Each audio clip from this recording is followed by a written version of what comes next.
हमारे पास क्वेश्चन है the unit of self inductance of a coil is, ठीक है। Option A is farad, B is henry and option C is weber and option D is tesla, ठीक है।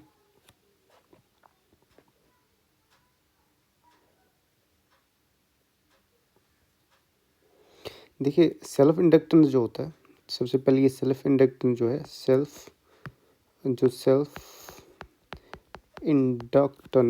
Inductance, ठीक है, it is represented by L, ठीक है, capital L, ठीक है।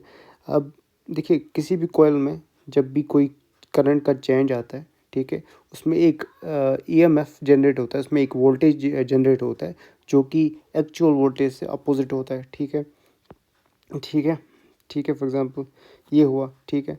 अब ये देखिए अगर ये करंट जो है एक्चुअल करंट है, अगर इसमें जो अगर ये करंट चेंज हुआ तो इसमें एक वोल्टेज जनरेट होगा जिसकी वजह से एक दूसरा करंट आएगा जो कि इसके अपोजिट में होगा। I2 मानते इसको, I1 मानते, ठीक है, ठीक है। अब इसकी वजह से जो ईएमएफ जनरेट हुआ, चेंजिंग करंट की वजह से जो ईएमएफ जनरेट हुआ, that is equal to E is equal minus L D I over D T, ठीक है। नेगेटिव इसलिए क्योंकि जो करंट, दूसरा करंट जो इस ईएमएफ की वजह से जो करंट जनरेट हुआ वो इसके अपोजिट है, तभी हम इसको नेगेटिव लिखते हैं, ठीक है। वायर ई जो है यहाँ पे हम लिखेंगे, ये जो यहाँ पे जो ई है, E is the EMF generated, ठीक है। ई जो है ईएमएफ जनरेटेड या जिसको हम बोलते हैं वोल्टेज जनरेटेड, ठीक है। एल जो है कोफिशेंट ऑफ सेल्फ इंडक्टेंस, ठीक है, ये कांस्टेंट है, ठीक है। सिमिलरली डी आई जो है small change in current, small change in current, ठीक है, सिमिलर दैट्स, एंड उसके बाद जो है डी टी जो है स्मॉल चेंज इन टाइम जिसको हम बोलते हैं, ठीक है। अब देखिए जो एल है it will be equal to E multiplied by D T upon D I, ठीक है। अब जो ई जो है वोल्टेज होता है, वोल्टेज का यूनिट क्या होता है, वोल्ट, ठीक है। उसके बाद डी टी क्या है, टाइम, टाइम का यूनिट क्या होता है, सेकेंड, ठीक है।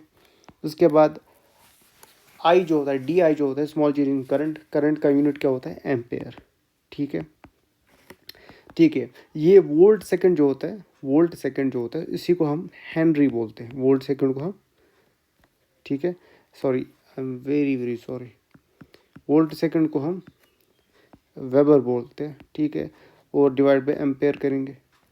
इसी यूनिट को हम, इसी वेबर पर एम्पेयर को हम बोलते हैं हेनरी, ठीक है, Henry, it is represented by capital H. Therefore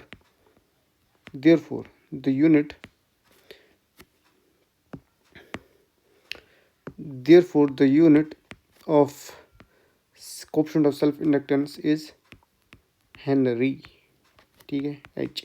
हमें याद रखना चाहिए, हमें डायरेक्टली याद रखना चाहिए, जैसे हम करंट का यूनिट को याद रखा है, ठीक है, जैसे हमने करंट के यूनिट को याद रखा है कि करंट के यूनिट का जो करंट का जो यूनिट होता है that is ampere. Similarly resistance का यूनिट जो है ओम है। सिमिलरली बहुत सारी क्वांटिटीज़ है जिनकी यूनिट्स हमें याद है। सिमिलरली हमें ये भी याद रखना चाहिए जो सेल्फ इंडक्टेंस है उसका यूनिट क्या है, हेनरी, राइट। Thank you.